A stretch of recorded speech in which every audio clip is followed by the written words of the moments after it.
Bonjour à tous. Alors pour cette vidéo, comme je vous l'ai promis, je vais vous parler donc de mon futur projet en stop motion.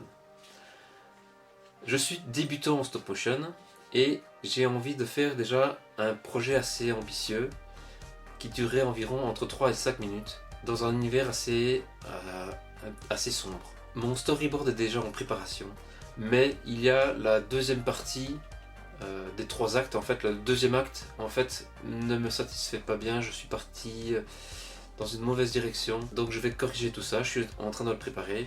Vous avez vu aussi précédemment une vidéo test d'animation avec différents personnages, et pour réaliser donc toutes ces marionnettes là, etc., j'ai suivi des tutoriaux sur le site de la Stan Winston School. Et donc il y a 4 vidéos de quasiment 3 heures chacune qui expliquent vraiment tout ce qu'il faut de A à Z au niveau du stop motion. Il y a d'abord la création des marionnettes, ensuite il y a la création des décors, et puis sur la fin ce sera le côté animation.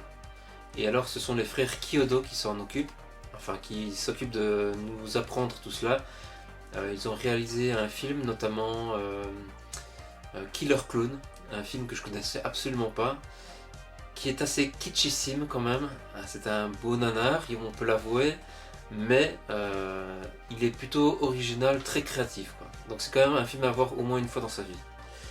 Et ces 3 personnes là, elles sont vraiment très bien, c'est vraiment bien expliqué. Et il y a notamment un des frères qui a, je pense, animé dans le dessin animé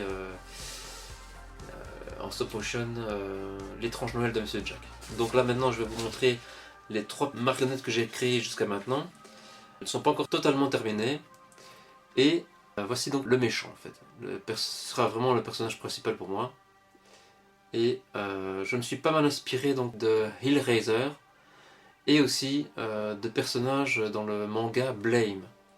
Les personnages sont souvent noirs avec le visage blanc ou certaines parties du corps blanches. Donc le visage ici pour l'instant il n'est pas encore peint. Je pense que je vais peindre vraiment totalement en blanc. Avec les yeux très noirs et aussi ses fossettes sur les côtés, et mettre peut-être un très léger lavis noir aussi sur tout son visage pour montrer un peu les différentes aspérités de son visage, et pour lui donner vraiment un côté très inquiétant. Je pense notamment au film Toe, T-O-E, qui dure environ 5 minutes, et il est vraiment magnifique, il est superbe. Je conseille, je mettrai le lien en description. Je m'inspire pas mal de ce film là aussi en stop motion pour pouvoir réaliser le mien. Donc voilà, comme vous pouvez voir, avec cette marionnette là qui est quasiment terminée, il y a moyen de faire donc du stop motion. J'ai fait toutes les articulations sont maniables en fait. Les épaules, les coudes, les poignets aussi également, c'est très important le poignet. Et puis les doigts également. Pour les doigts par contre, je me suis trompé, j'ai pris du fil de fer, enfin c'est pas du fil de fer mais c'est du fil métallique galvanisé, et c'est plus facilement cassable en fait. Si on le manipule de trop, ça finira par se casser, donc ce sera assez embêtant. Il vaut mieux utiliser du fil de fer pour cela, ce qui permettra une meilleure maniabilité des doigts. Bon là ça va encore, je peux encore y arriver, donc ça va, je ferai avec. Donc par contre pour la bouche, je peux donc l'ouvrir et la fermer beaucoup plus simplement. Encore une petite chose, oui voilà, il y a aussi les articulations au niveau des jambes, au niveau de la taille, etc. Monter, descendre sur les côtés, etc. Les genoux également. Et les pieds.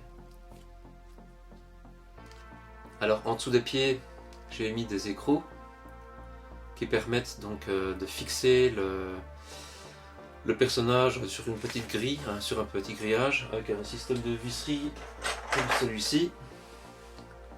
Voilà, on pose le pied sur le grillage, on met la vis en dessous, et puis après on pourra le fixer jusqu'au bout, quoi. On pourra le faire tenir en fait comme ça sur un pied, en fait. Donc voilà, je pense que j'ai tout montré, sauf que en fait on peut aussi détacher donc la tête pour pouvoir soit la remplacer carrément, on peut changer complètement de tête si on veut. Si j'avais une autre expression du visage par exemple de ce monstre là, voilà, je pourrais faire différentes têtes, 5, 6 têtes, 10 têtes, avec différentes expressions. Mais bon, pour celui-ci, je pense garder la même expression tout le temps, quoi, en fait. Donc voilà. Mais c'est toujours une possibilité. Je vais vous montrer les deux autres personnages. Donc, le personnage principal, je pense que ce sera celui-ci. Ici, à la droite et à la gauche, un personnage secondaire. Donc c'est le personnage secondaire que vous avez vu dans le test en animation pour la marche. Et je n'ai pas encore terminé donc leur tête, comme vous pouvez voir. Ici j'ai la Super Sculpey, donc j'ai un visage en Super Sculpey qui est déjà donc chauffé, enfin qui est déjà dur en fait, donc on peut l'animer sans trop de problème. Ici par contre pour l'instant c'est la Super Sculpey encore malléable, donc je peux encore le sculpter, changer son visage, etc. J'ai mis quelques petites boules en bois pour pouvoir animer ses yeux en plaçant un cure-dent au niveau du trou de la boule. J'aimerais bien aussi pouvoir peut-être animer leurs sourcils, donc pour ça il faudrait que j'achète encore des tout petits aimants que j'incorporerai dans la sculpture de la tête et mettre encore un petit aimant également au niveau du sourcil. Pour ça après, bon, bah, c'est un peu la même chose que le personnage du méchant. Articulation au bras, etc. Là j'ai fixé un pantalon, t-shirt. Là ce serait plus pull et pantalon également. Toujours le même système avec les écrous ici. Donc voilà. Et ici je pourrais peut-être faire quelques têtes différentes aussi. Parce que là je peux évidemment changer leur tête également. Et ça c'est non négligeable. Je pourrais donc avoir plusieurs expressions s'il le faut. Il va falloir créer également tous les décors par rapport à tout ça. Vu que mon histoire se déroule en pleine forêt, dans une cabane dans les bois ou une maison un petit peu dans les bois,